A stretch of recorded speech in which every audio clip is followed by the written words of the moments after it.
Hi friends, இந்த வாரம் எங்கள் வீட்டில் சண்டே ஸ்பெஷல் என்னன்னு பார்த்தீங்கன்னாக்கா, குடலை வச்சு ரொம்ப வெரைட்டியான சமையல் தான் நடக்க போகுது. அது என்ன செஞ்சேன்னு பார்க்கலாம் வாங்க. அதுக்கு குடல் எப்பயுமே நான் வாங்குறது கிடையாது, க்ளீன் பண்ணுறது கஷ்டன்றதுனால. ஆனாலும் இந்த ட்ரை பண்ணலான்னு வாங்கிட்டு வர சொல்லியிருந்தேன். ஈஸியாக ஒரு ட்ரிக் வச்சு க்ளீன் பண்ணி எடுத்துட்டு குக்கரில் சேர்த்து மஞ்சத்தூள் உப்பு சேர்த்து நல்லா ஒரு 6 விசில் போல் வேக வச்சு எடுத்துக்கிட்டேன்.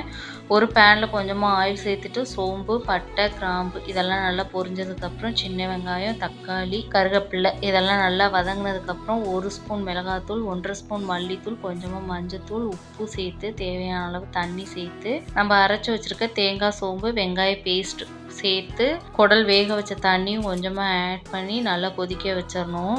ஆறுனதுக்கப்புறம் சின்ன சின்ன பீஸாக கட் பண்ணி குழம்புல ஆட் பண்ணி கொதிக்க வச்சிங்கனாக்கா சூப்பரான குடல் குழம்பு ரெடி ஆகிடும். இது கூடவே ரத்த பொரியல், பெப்பர் கிரேவி, கடலைப்பருப்பு கூட்டு இதெல்லாம் வச்சு சூப்பராக சாப்பிட்டு முடிச்சிட்டோம்.